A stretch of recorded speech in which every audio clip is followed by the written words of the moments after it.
Hi guys, welcome to Wrestle-Up. I'm Andy N. I have the Doctor, now not just Paul McNamara, the Doctor Paul McNamara.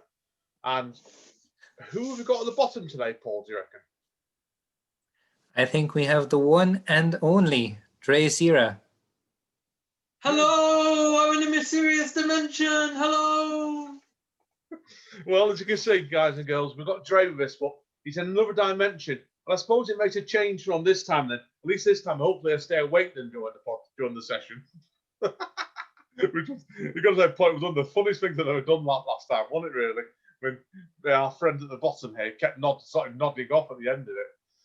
I think that might have been Umor who was nodding off. I don't think Dray Zera was here last time. No, he wasn't, was he? No, Dray's there. Yes, I am Dray from another dimension. Who cares about that Umor? Oh, we know what Dray's like. Dray's like a vampire. He never sleeps at all. He doesn't. He'll be up and down all night long. He will be sucking the life out of young virgins and whatever. Right. Anyway. Jesus. Right. That has never ever happened to me before. We put a warning explanation at the end.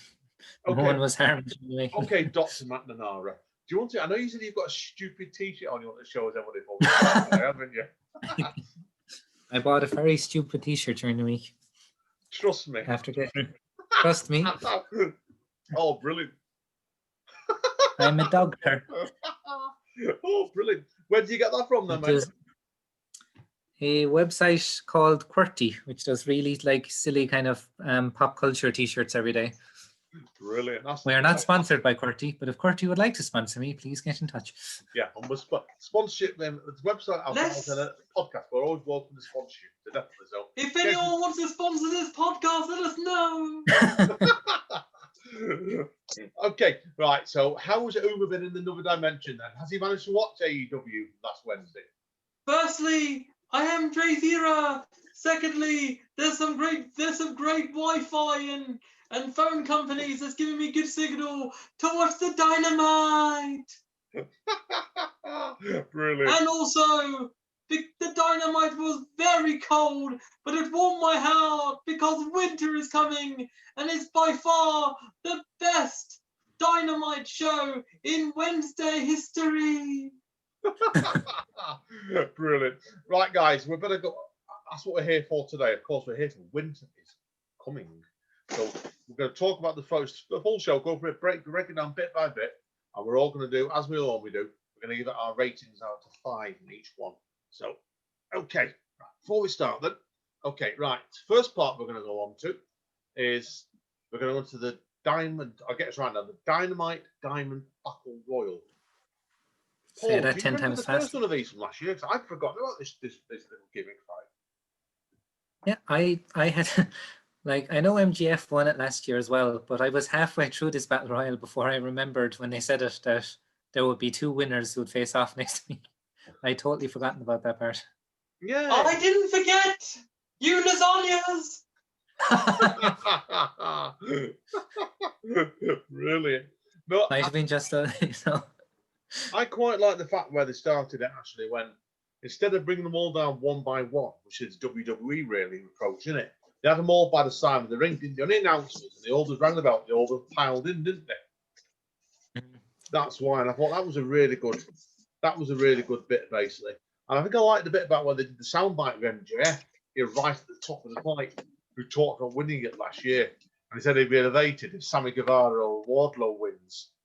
And I thought, I like the hint they did there, didn't they? About obviously put his arm around Sammy and said, "It's not my ring, it's our ring." And you knew straight away that it was going to screw him, didn't it? It is a screw job. Sammy got screwed by MJF. Oh my God. I did get one terrible flashback when they all, while I did quite enjoy the image of them all running into the ring, I did get a terrible flashback to in many years ago TNA's reverse battle royal. Oh yeah. Where the winner was the first person to get inside the ring. Oh God, I see. God, you went back a few years of that one, aren't you? Bloody hell. Yeah, that was a while ago now. God, yeah. I loosely remember this from social media. You're better off. Right, I've got to ask you both then. What I think I liked, there was a couple of bits of teasers here that I quite liked in this. I'll ask you this first of all. Did you spot straight away that Matt Hardy eliminated Eliza Cassidy straight away, didn't he?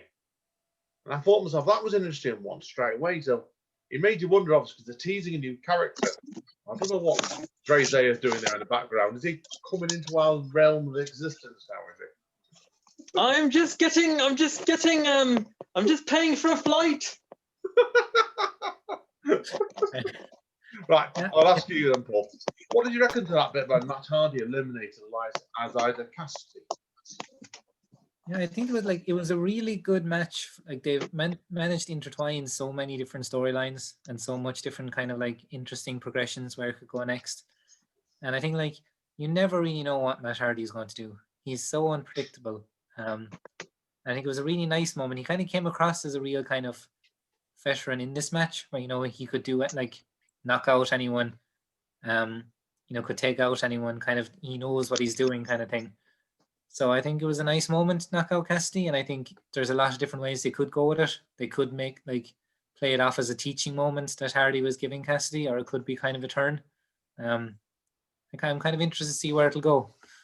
Yeah, I think the highlight of the match for me was the best bit was, and I'm going to ask Dray this in a minute because it involves Dark Order, was the bit when Hangman Page got thrown out of the ring and he landed on the Dark Order crowd. He got Kofi Kingston. Just about to say the same. Just like Adam Rose from Royal Rumble 2017 or 16, I believe. It was brilliant, that bit. It was. But I really enjoyed Miro's performance in that as well. And I thought he was really, really good in that. He was. I was so happy for Miro. So I'm like, he hasn't really gotten a kind of a strong push since starting with AEW. This was the first time I kind of felt like, Miro as a threat. He's someone to kind of really kind of look at and keep an eye on. Yeah.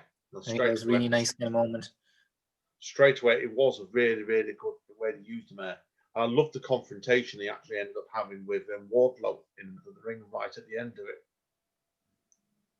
Do you know, I want to ask you about this because it might have just been me, but it's a thing done like every year in the Royal Rumble or in Battle Royals where someone gets eliminated early and, the rest of the people forget. And then all of a sudden you're like, oh no, that person. And usually you never actually forget that the other person has been eliminated. But in this match, by the end of it, I had legitimately forgot about Orange Cassidy. The good thing is that the wrestlers didn't and chucked him back in, bitches.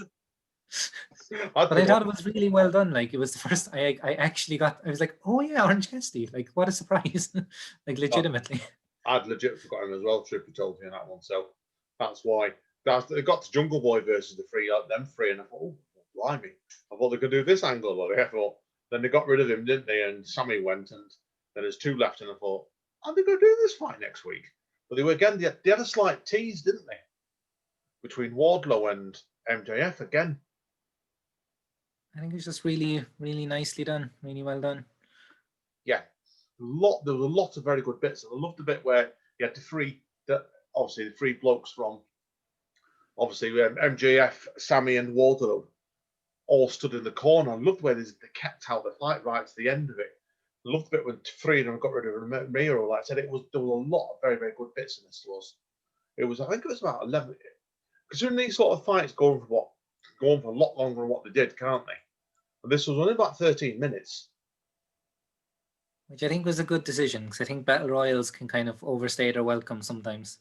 Yeah, I do as well. And I thought it was really well booked and well executed. So, I know I said Umor and Dray. Is there anything else you want to add about this Battle Royal? I'll be back soon. Okay, that's been no then, right? Everyone's wondering, we don't know where Dray is, what dimension he's in today. Well, he'll be around when he's around. And me and Paul will carry on. So, Paul, what mark are you giving this out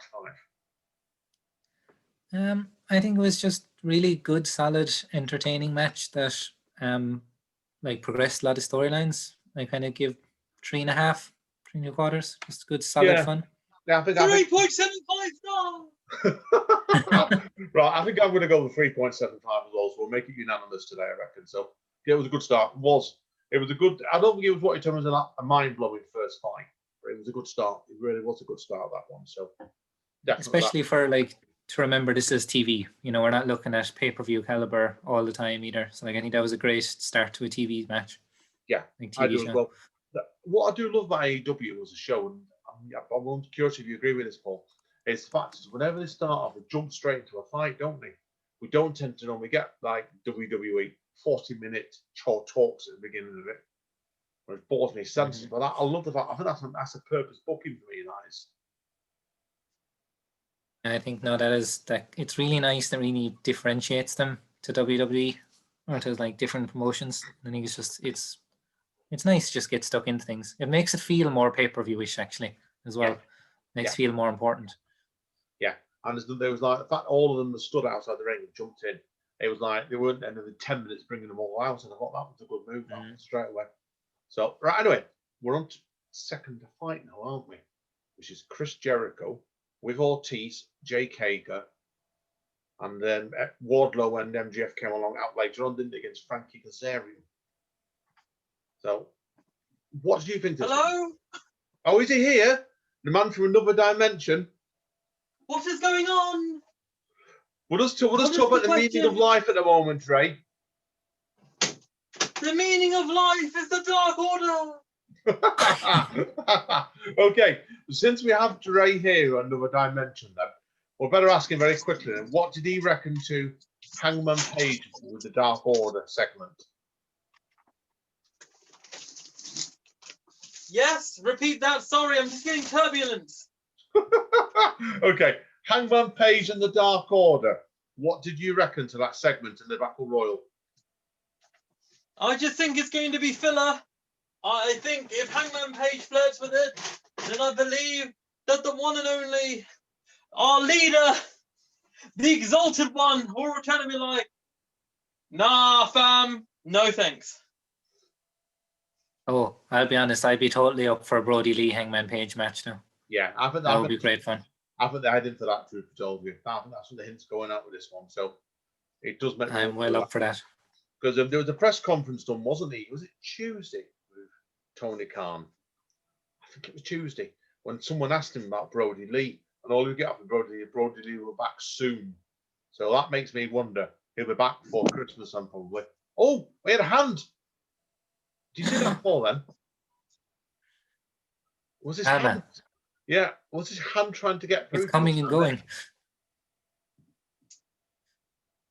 Have to wait and see. Stay tuned, folks. Stay tuned, folks. We don't know at the moment ourselves in this one. We're about like Tony Schiavone. Rumor has it in AEW last night on Wednesday night. He didn't know most of the stuff that was going on that night. But okay, moving to Chris Jericho. I would say, Chris, I was really happy to see Frankie Kazarian get a big match because I really like Frankie Kazarian. Well, he's just been around for so long, and he's always just been a really solid hand. Yeah, he's and it's nice for him to get a little bit of a spot. Well, he's been tag team with what Christopher Daniels now for 20 years, is it? I'd say that's probably about 10 years anyway. Yeah, they've been around for a long time together as a tag team, certainly. Like I saw them both in TNA, was it 10 years ago? More?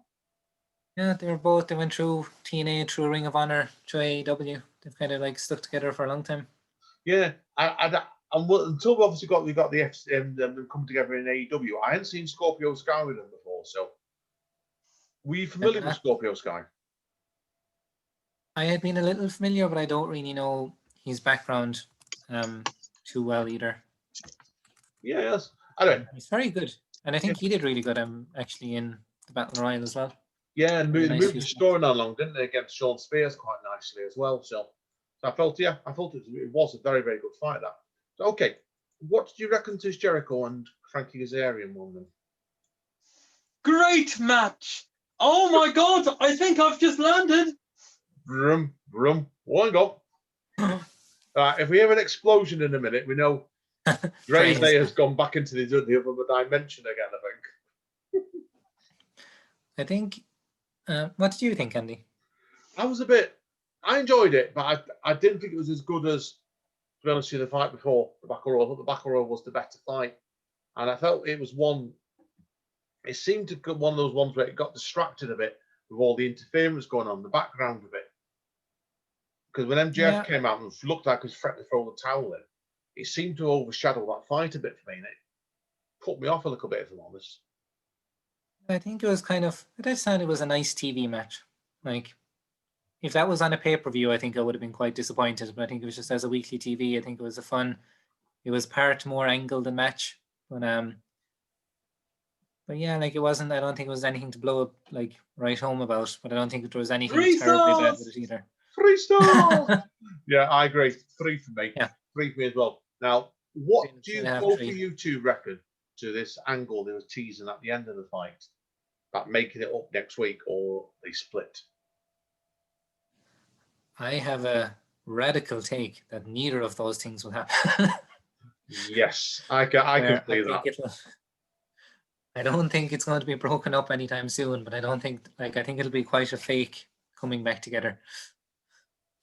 Yeah, I do as well. I think they're heading for the pay-per-view with this one in February. It feels like they're going to take because they are very good at slow burn. Yeah, they'll take a real slow burn in this one. It looks like they're doing it on it. But like I said, I think it's too early to tell what they're going to do with it. Really, it's like is it going to split to 2 teams? We just don't know at the moment, do we? So, my friends. Oh, we have 2 pairs. I have returned. We have the Dray. Is he here? Hands are shaking. Look at that, see? Moonlight Army!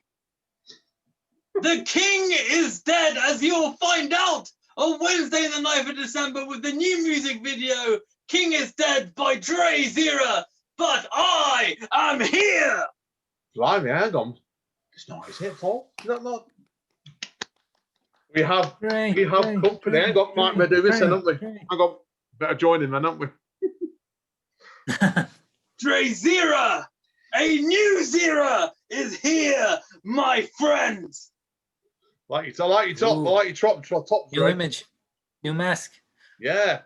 Very, very good, mate. Well impressed, Sil. The dimension would not suck me away, my friend. They could not silence the truth. And the truth is... That was quite a good match. 3 stars. Yeah, I think you said 4. I agree with you. 3 for me as well. It was good, steady fight. I don't think it was anything spectacular, but it was just a good, steady fight for me, that one. So not a lot else we can really say about that. And then after that, just check what we went on to next. And Britt Baker and Layla Hirsch, I think. There was an angle there behind the scenes, wasn't it? About the Young Bucks facing the Hybrid 2 next week. Oh, yeah. That was a bit odd. Very odd. It gave us the first look at the Acclaimed, however. Yeah, Dynamite. I think they've got something, that team. What do you think, Paul? Yeah, I think they looked like they could have the potential to be entertaining, but I'm not sure if that was the exact... I don't know if that was their best. I believe that the Acclaimed will be more acclaimed than the Ascension were in main roster WWE. I hope so. Well, I hope so. It could be much worse. That's for sure. Because, just to let you know, we're skipping a little bit here, but I'm telling you now, NXT's finished. Finished with that rating. That rating they are number 40-something in the key demographic of 18 to 49. And fam, we are all between 18 to 49, and we are the key demographic, baby. I'm just in the key demographic, unfortunately. I won't be after next But in year. any case, fuck yeah, AEW! Yeah. Anyway, we can't really give it a mark.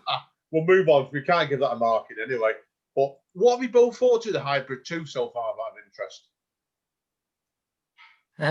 I think AEW sees the Hybrid 2 as just a good team to slot in whenever they need a good team. Yeah. I disagree. I disagree with Paul McNamara. Okay, what's your take, Dray? Jack Evans and Angelico have been injured in various parts of this year. So this is their first proper run as a tag team. And, you know, especially Jack Evans, an exceptional talent. He is a man that Shorty G would wish to be. That's how good Jack Evans is, in my opinion. Because Jack Evans, he is a jack of all trades, and he is a master of his No, I think I would not take anything away from the team. I think they are great wrestlers, but I don't know if AEW sees them as top contenders. Well, I don't know if this is in Andy's notes, but there is mention from Tony Khan that in 2021 we will have a trios belt. yes, that rumor. So, Still around that rumor. Not actually. I mean, you say rumor, Tony Khan said it from the mouth. He's public information. So I most think likely Harry Potter is 2021. Well, you've got the other one going, other thoughts Tony Khan mentioned as well. I want to both your opinions on this before we move on. It's about splitting AEW Dark into 2 shows. So what's the other one called? Darker or something?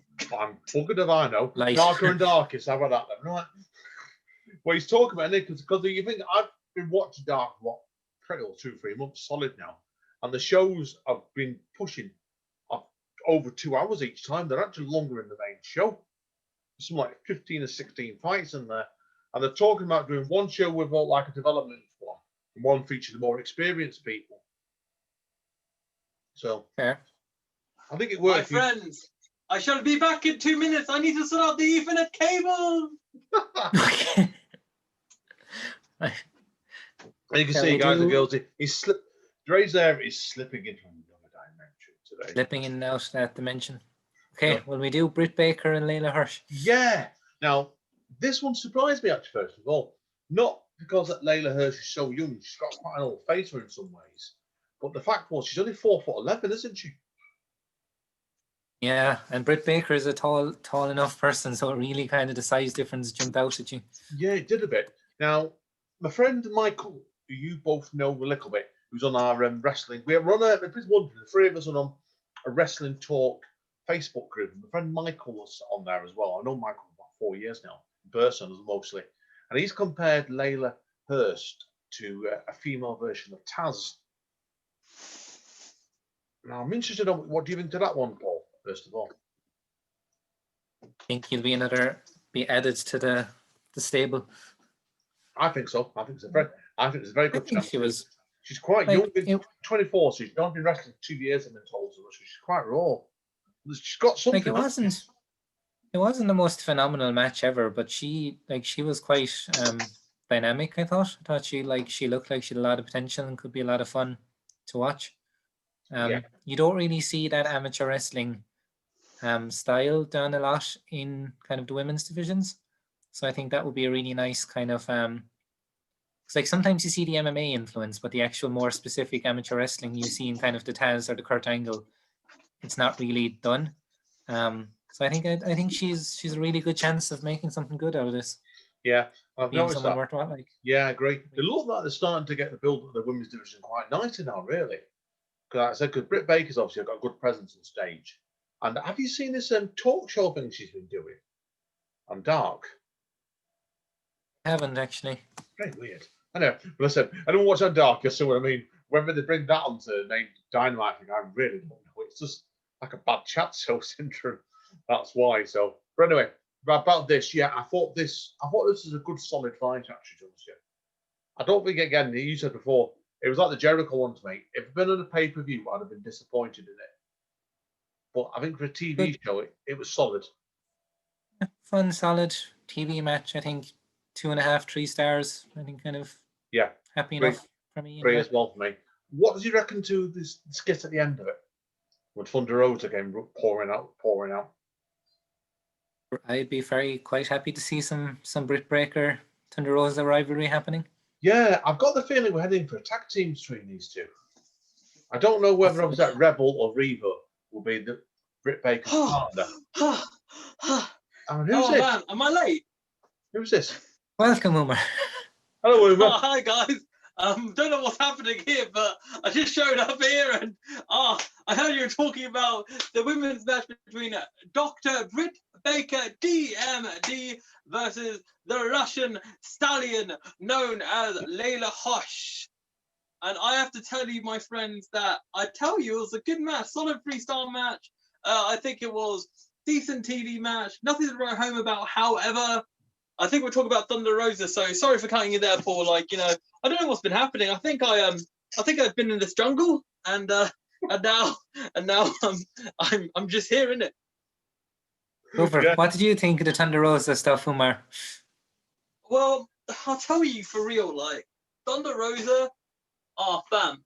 Like, I tell you what, Thunder Rosa, if we met in a different dimension, and if we were both single, because at least one of us isn't, then I would have at least I would have expected you to ask me out for a date, but in any case, that's not happening. But jokes aside about Thunder Rosa, great. Thunder Rosa is a great wrestler, brings a whole different level of energy, intense, very cerebral, very in your face. I'm excited about Britt Baker versus Thunder Rosa. Yeah, I agree. And yeah, really pumped. And big shout out to Andy's pillow right there. Big shout out to Andy's pillow. Really fluffy pillow. Like, Oh, it's nice. it's like the headrest, the whole headrest. I have Nice to headrest. Keep my head nice and warm as well. So Yes, now, like- Uma, we were asking. say. Big up headrest. Is what, mate? Ask you what? Sorry. Sorry, I was asking Paul a moment ago, Hello? Uma, just when he arrived, about Layla Hirsch. Now, we're wondering basically whether there could be a tag team thing on the go here.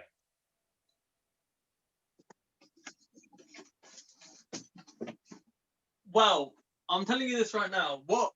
Speaking of tag teams, right? Diamante and Ivelisse, if you're listening to this show, in my honest opinion, I feel you need to join up with Team Taz, because the more Team Taz shouts his mouth, the better the television is.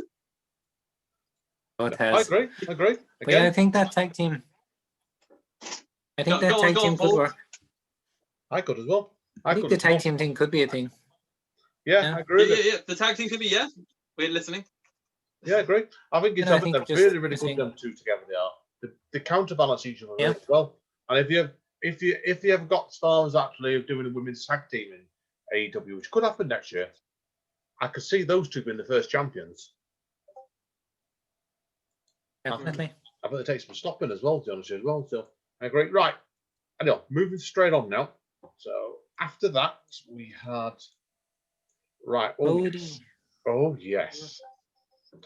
My biggest surprise of the night now, Powerhouse Hobbs and Ricky Starks versus Cody. And Yes! Allen. Powerhouse Hobbs! My guy! What a gentleman! That guy has got a future, because it is just business. Yeah. I'll tell you what got me, and I'll tell the pair of this on this. I noticed the booking at the beginning of this. You don't normally tend to see it done this way. Was at the beginning of it, where it took a while for the obviously Hobbs into the fight, didn't they? The beginning of it, you had almost like a heel booking of Cody and Darby. It's stopping. Ricky Starks wasn't getting very far. Then it turned around later on as it went along. Now, what do you reckon, Paul, to that first of all? Did you notice that?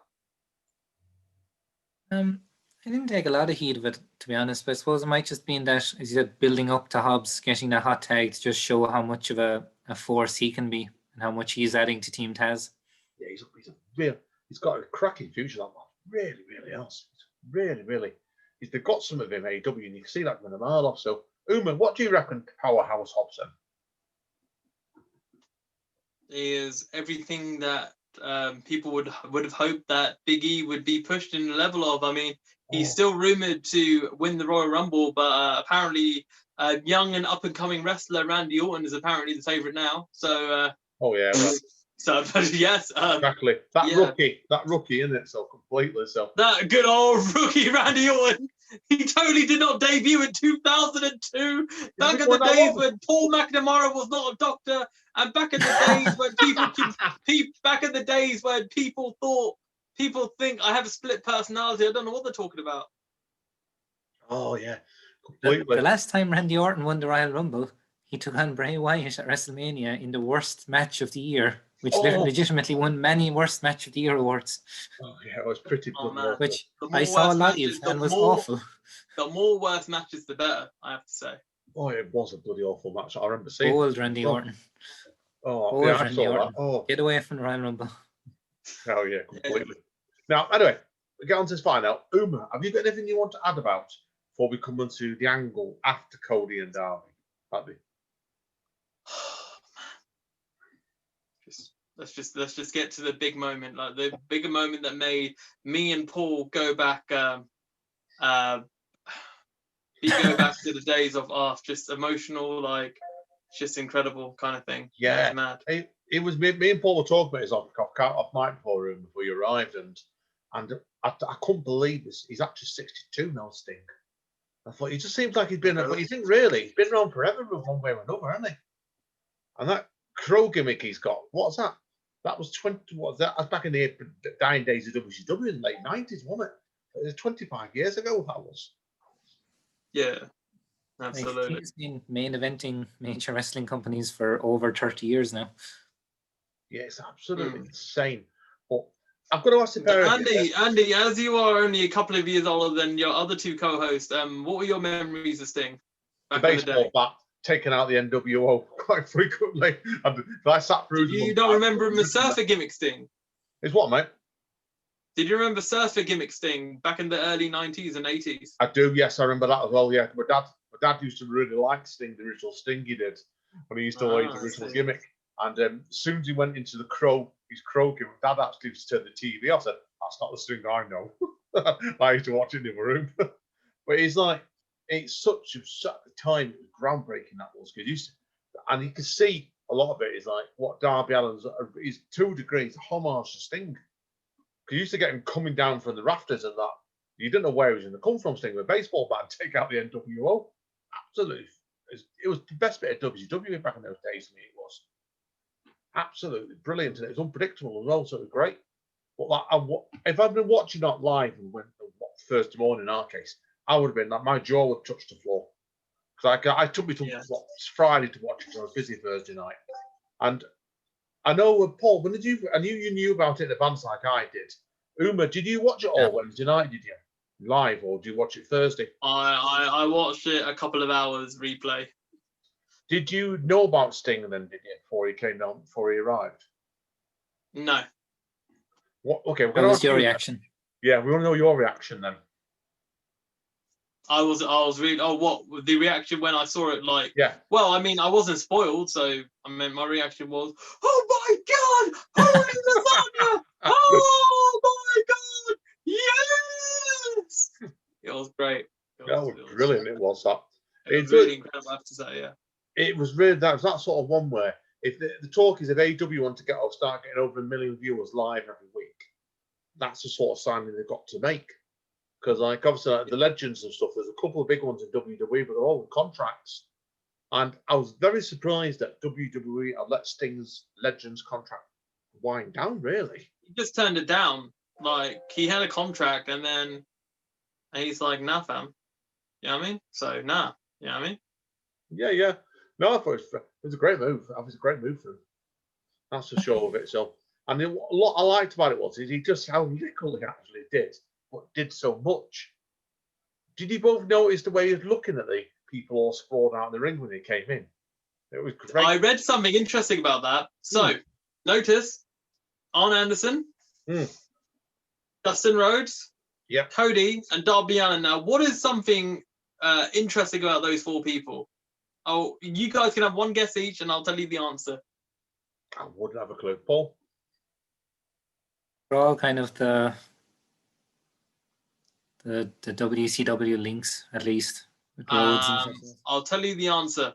In order, he went from Arn Anderson, Dustin Rhodes, Cody Rhodes, Darby Allin. 4 different generations. And he looked at Darby Allin the last and the longest, the stare. Because, if you recall, back in the Surfer gimmick Sting days, there could be a lot of like in terms of look and that Darby Allin has now, that he has with Sting, and I am pretty sure in knowing that Darby Allin is a very, very big fan of Sting when Darby Allin was a kid. So perhaps now, to our knowledge, Sting can't wrestle anymore, to our knowledge. But then again, we said that about Edge. However, I find this very, very intriguing that he looked at him the last, and we'll find out on this coming Dynamite episode that he will be there. He will be there. Yeah, It's very interesting. I think I like the fact that you're right with that straight away. Was when obviously JR turned around and said to Tony Schiavone, "Do you want to chat to him?" Tony Schiavone's like, "Yeah, I'll talk to him." And it was like there was certainly like I seriously wonder whether Tony Schiavone actually knew about he was coming in. So apparently, the backstage has said that only a very, very small amount of people only knew. Only a very tiny amount of people knew until he actually was like literally the moment before he was introduced. Yeah, I can believe that. I can definitely. I really also love the snow effect as well. Yeah. Really added to the whole spectacle. And you know what? I already feel that Sting already will be treated far better in AEW than WWE trash. So yeah. And now we have lost all sponsorship from WWE, potential sponsorship for this podcast, but we never needed you anyway. No, I agree. I agree with you completely. Do you agree? I just agree. Losing Yeah, the I WWE agree. sponsor, I don't want it. I don't want it. But I said, no, straight Not even for $1 million. Wow, that might be a difference. Well. My hands might be changed a bit there definitely with that one. So, I can't put a price on our pride, but $1 million People wonder suddenly, right? No, Amanda wonders. No, Amanda says to Andy, "What's with that new car? What's with that new curved TV?" House. Yeah, you made it in life when you got that Ultra HD curved TV, not like normal, not the peasant TV, no, curved OLED HD ting. Like 360 curved, you just sit in the middle. Whoa! You don't even need to leave your house ever. Whoa. Well, I'm going to say there, definitely so. Right, okay. So, now, seriously, main event. let me ask you both before we carry on. Obviously, I need to ask you both, what was your marking of the fighter? Again, for me, it was kind of just another solid, good TV match. 3-star, kind of, maybe 3.25. Because of Sting, 4.5 stars. Even had no real effect on the match itself. 4.5 stars, and especially when Tony Schiavone went, "Hey, Sting! Hey, Sting!" That made a difference to me. That was Sting completely. That bit I absolutely loved. That's for sure. I thought that was really, really funny. Where you're right, you just seem to lose the plot completely on it. So it was great for that one. So no, agree. Now, okay, moving on then. I'm going to might have had an angle to actually. Let's just double check on the notes of this one. Yeah, we had Shida, didn't we, about Abaddon confronting her last week, and I just thought whatever on that bit. I'm looking forward to the fight, but the angle didn't do much at all for me. That really. What do you both think? I really like Shida as an in-ring performer, but some of the setups for the match haven't really blown me away. Well, the thing is with Shida is that she's not the best talker in the ring. I mean, that's naturally because while she's all right in English, her articulation and charisma is not, for example, Asuka levels or Io Shirai, for example. However, I would say, you know what Shida needs? She needs FTW to sign her up. Get her in.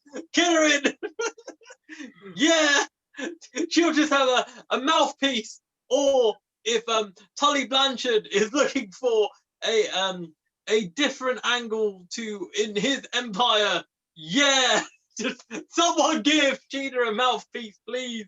Andy, apply to become Shida's mouthpiece. Well, you watched how they'll probably end up putting her with Vicky Guerrero next. No. Vicky and Nyla Rose is fine, but I think stronger. Taz. Why not? I could see Taz actually getting a female wrestler to his crew, actually. But Evilise Diamante. Let's go. Let's go. Let's get them. Let's get them in. We just need some more. Yeah, because so far we got a lot of big muscle meat and Ricky Starks. That's all we got. You know what I'm saying? I can see they're going Like, that. they're so muscular that if it was Will Hobbs here instead of me, he wouldn't even fit the width of the screen due to how muscular he is. Do you know what I mean? I can see that if they're going to go for a female one, I can see they're going for Layla Hirsch, actually. I can. Because I was saying this to Paul before, Umor, where I felt like it was my mate Michael's on our wrestling group on Facebook. He sees her as a female version of Taz. Yeah. Which I think is a very, very interesting comparison. I can see it. But she's only shockingly small, mind you, isn't she? So, ooh, now we've just we kind of glossed over this, but this was on the week before Dynamite. Now, what's going to happen with Taz's son, Hook? What a name, Hook! Yeah, Genius. Yeah, they seemed to avoid that, didn't they? Well, it's more the fact that you can't just fit everything into a special episode like this. Do you know what I mean? Yeah, you know, that's true. That's true with it straight away. So yeah, it's. I suppose the special episode is hard trying to get everything on board and that one straight away. So it was like, I was absolutely stunned when they announced the fights for next week. And the one that got me was, I can't wait to see this, is Lance Archer and the Lucha Brothers versus Eddie Kingston and Butcher and Blade. Yes, we need more. We need more shenanigans from the Murder Hawk monster because everybody should hopefully live to see that next week. Yeah, I hope so. I'm a big fan of Lance Archer. I think him and Jake Roberts are a great pairing together. Really, really. And I'm intrigued to see how they actually turn him. It looks like the hint is they could turn Lance Archer and Roberts heel and to face, aren't they, in a heel? Or are they going for more sort of neutral character? And I think it could work actually, if they go a different direction. What's your opinion, Paul? Yeah, I think it'll be interesting to see because I mean Lance Archer is kind of like fallen off the main event or the upper main event scene for a while, so it'll be interesting to see how he kind of gets brought back into that. It's one of those things where, as AEW is a developing company, right? And we'll talk about this more in regards to the main event because this ties into what I say. But I think what's very important is building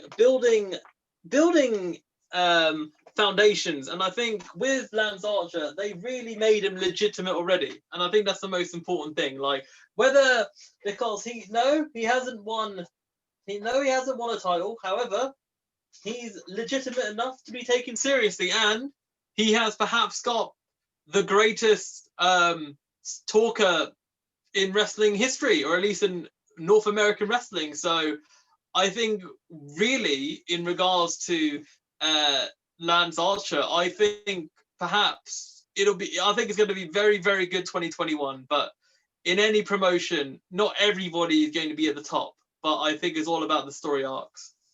Yeah, I think I totally agree with that one. It's like it does make you wonder what they're going to do with quite a few people, like for example Ricky Starks. Ricky Starks has clearly got star power. And I think his question is how quickly do they push him sometimes, isn't it? I think it's trying to get the balance right. I mean, try and do. Yeah. Tony Khan has said that he not released anybody over the pandemic. He whether he should have done, and like it's when you've got such a loaded roster, is you can't push everybody, and it's a shame some ways because like some of the people who've got it there perhaps should be hiring what they are. But yeah, I agree. Yeah. So anyway, right, we better move on. We're going to get to main event time, aren't we? Getting very emotional now, yeah.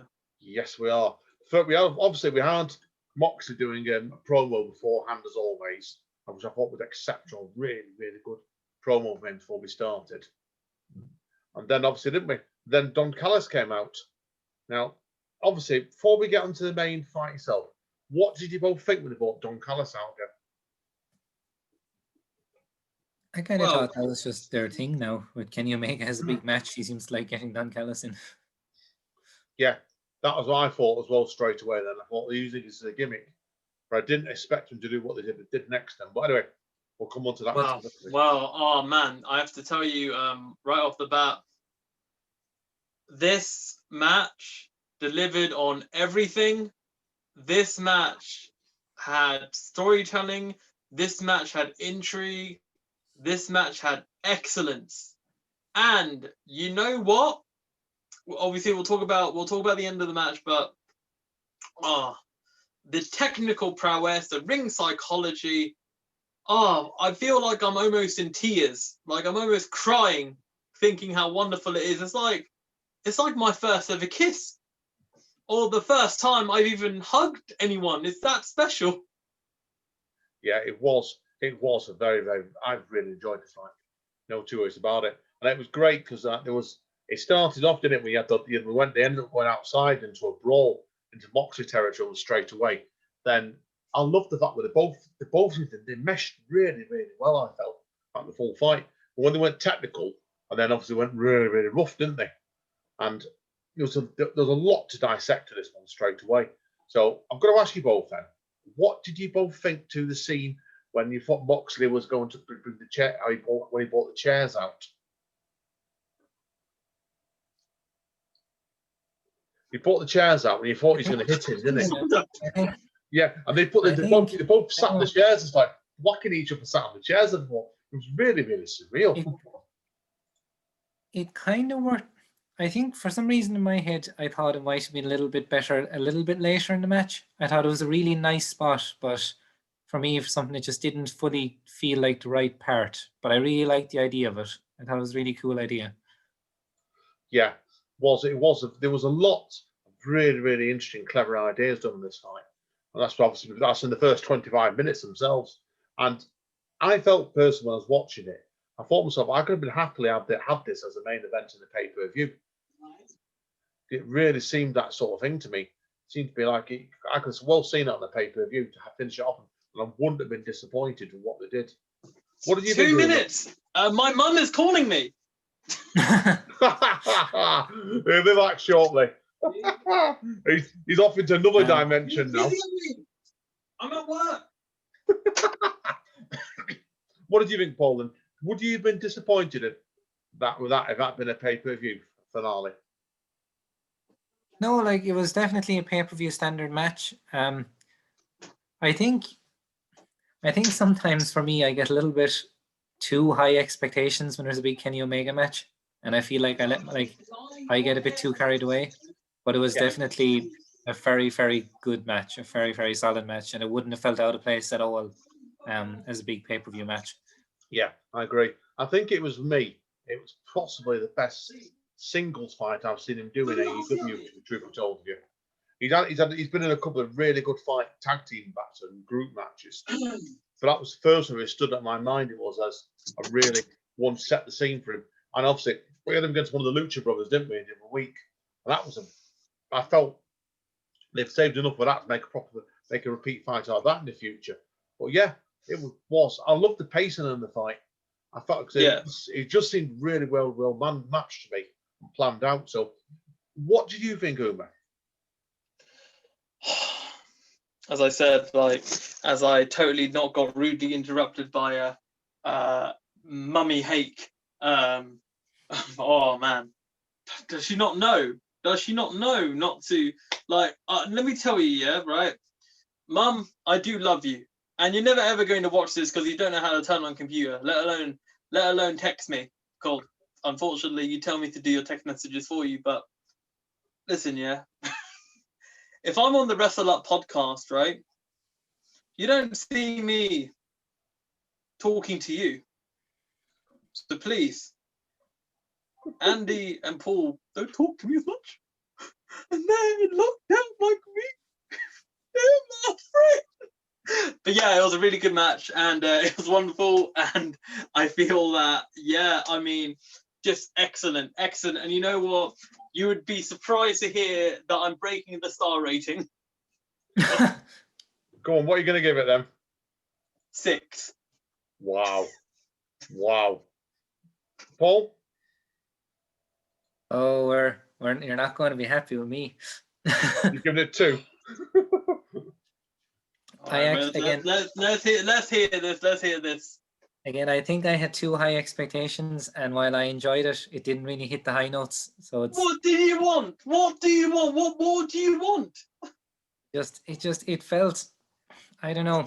I think it didn't feel like a big Kenny Omega match for me. It felt like there was something missing, and it was 4 stars for me. Now you see why something was missing, because they're gonna have a rematch, and the rematch will be even bigger. See, this is what the long-term storytelling is, what I talked about earlier. Now, 1 year ago, when it was Omega versus Jericho, everyone thought that Omega was going to win. But Jericho won. They had a 1 year storyline to build Omega to be the man. And now he is the man. And now he's running off to Impact on Tuesday. This is tomfoolery. This is the greatest. This is storytelling. This makes me feel young again. This asks more questions. This is why it deserves 6 stars, because it is not only the match itself, but it's the story. And we live for stories. We just want a story. Like maybe had a little lamb, or if you're vegan, maybe had a little risotto. You know what I'm saying? Like, great story, but separating the story from the match a little for me. It was it, but Yeah, but what did you think, they Andy? can go hand in hand. You know, it's like say for example, you see there's a painting right there where I'm pointing at. The painting could be 4 stars, but there could be a story in it. 6 stars. Fair. What are you like? Andy, what do you think? Hey, I'm going to give it 4.5. I did really enjoy it, but the thing I didn't like on it, there's one thing I didn't like at the end of it. I'm not talking about the angle Dom Callis. I thought I liked what they did to bring him down. But when they got Moxley bladed at the end of it, I thought that bit seemed a bit rushed, almost like Tony Khan saying, "Quick, you're bladed. You're running late. Finish it up quick." Because I thought normally we see blading and fights. It usually goes on a bit longer than that. They seemed a bit rushed. Yeah, but on the flip side, I mean, not everything should be as long as The Hobbit. Oh, God. Right? Yeah, no, Do you know what I mean? Nothing should be as long as the Hobbit. Yeah. So, in my opinion, I think it's right to say that, yeah, you know, that's what I'm thinking. You know what I'm saying? Yeah, honest opinion. No, 4.5, mate. 4.5. I really enjoyed it. It was a good Now, TV, very good TV. Now, I think we need to talk about the big elephant in the room while I quickly get a headset. The question is, my friend, and yes, people realize I went through a random dimension. Dray, who knows? Somebody went through a random dimension, and then, yeah, ins and outs. But yeah, while I quickly get my headset, quick question to both of you. Paul, we'll go to you first. What do you think this means for Impact potential invasion of Dynamite? Because I'm like, be back. I am very excited about this idea. As we were saying, from reports, I'm not sure if it's going to be a full kind of invasion or what's going to happen. But the idea of it is very excited. The idea of maybe some like champion versus champion matches or some kind of overlap. I think especially in the women's division with what's her name, Diana Perzo, and there's a few like Impact wrestlers who would be really, really exciting to bring over.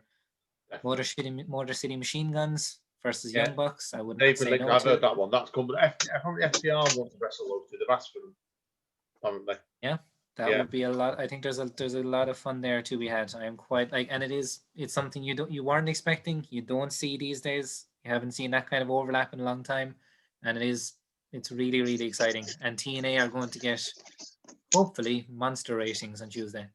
Yeah, I hope so. Better ratings than Raw. Yeah, no, I agree with you. Now, obviously, the big rumor, there's been various reports gone around about this, hasn't there? And I want to know what you've heard, Umor. Me and Paul have both heard similar sort of things where we're getting told that this isn't going to be a full-on invasion angle, and I'd love to have seen it. Love to see it. It'd been a good test of Tony Khan's booking to get that sort of thing, manage that really well. Because he looks like I think he's a better booker than Vince McMahon is. And I think you would have found if they're going to do a full invasion angle between the two companies, it'd be better run than the ever WWE WCW one was back in 2002. Was it that? I don't know. 2001, 2, yeah. Yeah, I sat through that at the time and I was just so disappointed with it. I just didn't think it was any good. I think it was really poorly done at the time. Like I said, but we'll have to wait and see. But I think Tony Khan's a better booker. I don't think he gets everything right, certainly. But I'm looking forward to seeing what's going to happen next in it, certainly. Because the rumor one I heard the Good Brothers like Paul did about going against the Young Bucks. I heard FDR want to go against them, both City Machine Guns. And Rosemary's put something up on Twitter, wanted to go and wrestle against Abaddon.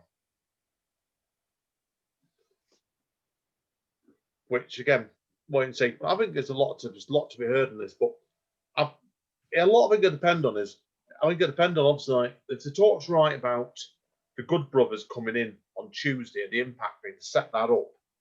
So obviously Omega's got history with the Good Brothers, hasn't he? From Bullet Club days. We can have Bullet Club. We can have a Bullet Club part reunion. We can have Kenny, Gallows, Anderson. Oh my God! Yeah, I think we can have. And also, what's funny? Jordan Grace tweeted when it happened. She's like, "Oh, we're having some sort of collaboration. I didn't know about this. Who wants it?" And then add like Hikaru Shida, Nyla Rose, like Britt Baker, like Penelope Ford, them lot. It's going to be interesting to see what they do I think a lot of it depending, really, like I said, is my side. I can see this is how well it goes down next week too. If it starts giving both companies big ratings, I think they'll do a full-on clash between the pair of them. I can see that coming. Yeah. Actually, Sami Callihan and John Moxley could be a fun one as well. God, yeah. I've seen Sami Callihan. God, yeah. That would be. And, I mean, it'd be interesting to see what they did, but then there'll be the question is, and this is the one that bear in mind, they're on different channels, aren't they? So if they were to do a pay-per-view, and they wouldn't do it straight house show, where would the pay-per-view go on both the different networks? Or be on one? Yeah, like it's probably easier to do a pay-per-view together, as opposed to like try and balance out the weekly TV shows or having any big matches on weekly TV. So you could probably do the pay-per-view together. It could be possible. Yeah. That could be. We'll have to look at this for the next episode and we chat. But the three of us go in and think about fantasy booking. Who we'd like to see? It could be seriously good fun. That definitely that one. So, but anyway, guys, right, we better give this a marking, our final marking, and then we can talk about what we think is going to happen the next couple of weeks. So, Paul, I'll ask you first. What was your rating out of 5 for the full program as a spectacle? Like for a TV show, for a weekly like free TV show, you have to give it like 4.5, 5 stars. You can't really ask for an awful lot more out of a TV, like a weekly show. It was like great. Really great. Umor, what do you say?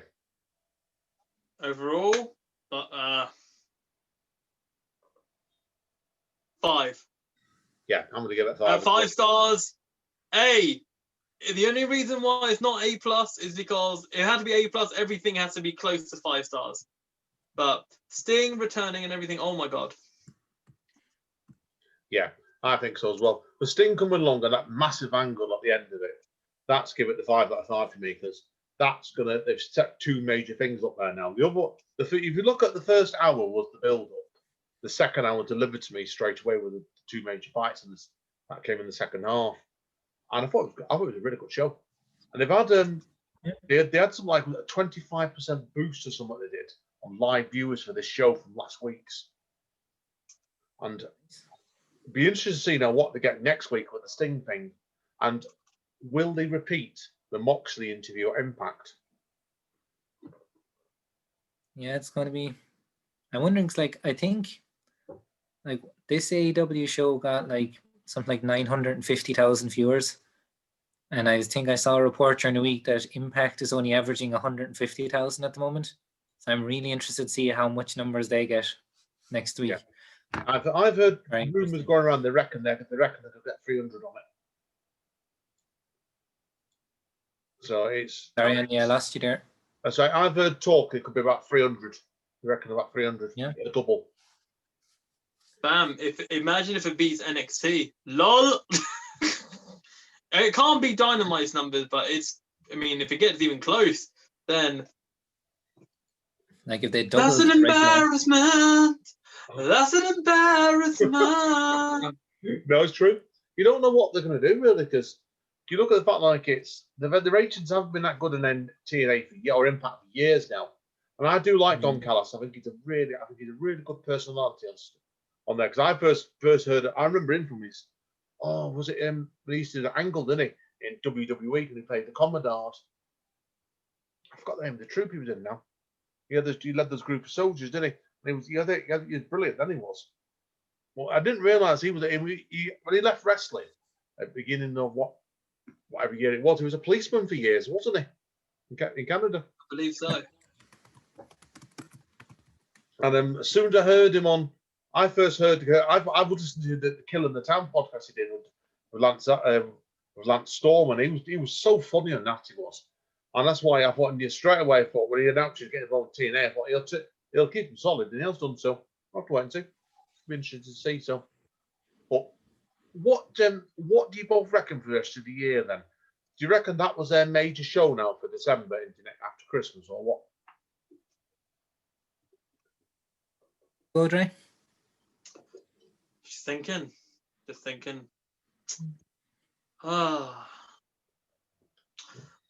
It's one of those things where like it's very, very hard to quantify, and I guess one of those things we just gotta wait and see. I mean, I don't want to like go forward, but I just hope overall, like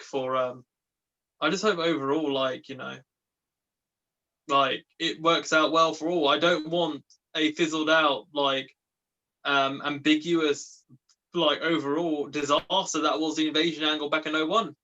That's all I ask. Yeah. I'm hoping they don't go down. If they do go down that path, I hope they book it very, very carefully. But you looked already what they've done with MWA. Well, they've used, obviously, they've used MWA in several bits and pieces, haven't they, with the female side. I think it's probably more like that side of things. But it's going to be interesting to see what they do. There's talk going around that they're doing a house show or the TV show, some sort of Bash on the Beach thing in January. That could be interesting. And they're going to use that then to start off the pay-per-view, run into the pay-per-view in February for Revolution. That's why. So I don't know. It's going to be one. We'll see. It's going to be an interesting one, guys. That's for sure. So, but I'm looking forward to it, and I am generally excited at the moment after Sting, obviously, in particular, and this whatever's going to happen with Impact next. It's been a good show. So, right, guys and girls, that's it for me today. Paul, have you got anything you want to conclude with, or we let Umor do his mention about Dray Zera's books to conclude with? What? No, go for it. I'm all good. I would like to promote Dray Zera's books, which you are available now.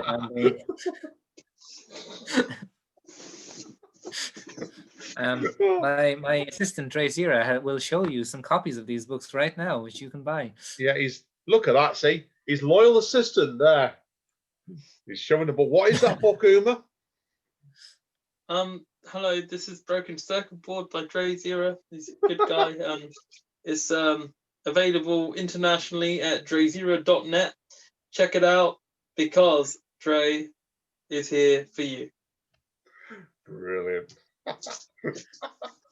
Right, guys, that's it for us now. We'll be back after Christmas. So if they're going to do some big show in January, either the beach one. So if not, we'll pick up in about a month's time. With Revolution, I'll look forward to it. So say bye, guys. Say bye, Paul. Bye, guys. Bye, Umor. Bye-bye. Much love and pasta. Bye-bye. Happy Christmas, of course.